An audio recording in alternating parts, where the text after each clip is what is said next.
In Politics and Money today, Alex Castellanos of Purple Strategies joins us now to talk about what the candidates are doing right with marketing. And there's a lot of marketing happening in this election year. Good to have you on the show. Thanks for having me, Angie. Excited to be here. So what's the difference between what Trump and Sanders have been doing compared to, say, Hillary Clinton?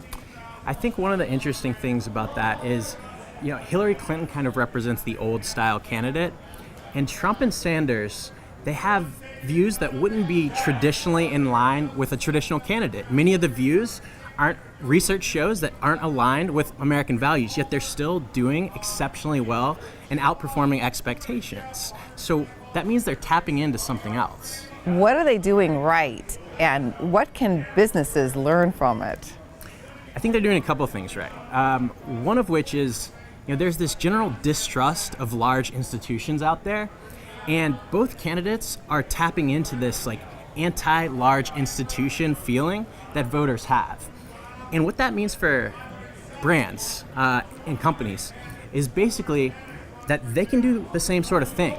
And some brands are doing this. And what's interesting is the Trump brand, he is that big brand, that big institution, but he's still able to do it.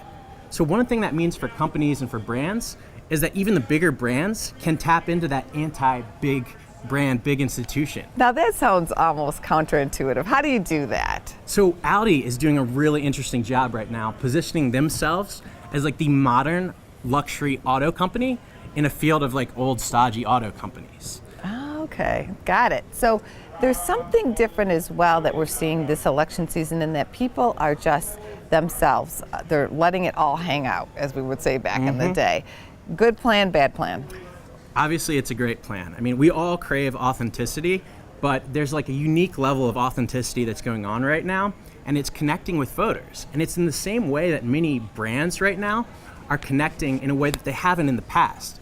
I mean, the age of this disciplined, scripted candidate that's polished may be over. I mean, Lululemon they recently released a see-through pant, and had almost very little brand ramification. What other brands out there do you see that are following this strategy that the candidates are using? An interesting one would be the Dollar Shave Club. There's these brands, the Trump and Sanders campaign, they serve this kind of higher purpose, right? It's this anti-status quo. We don't have to do things the same way anymore.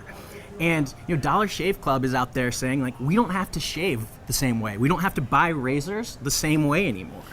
What about Hillary Clinton? What would be your advice to her? Can she turn her ship around and connect with voters in a different way? Although clearly she's connecting with a lot of people out there, even being old guard. So Angie, that's a great question. And what I'd say to that is she might not have to. She is in a position right now where everyone knows who she is, and there's very little she can do to change what people think of her.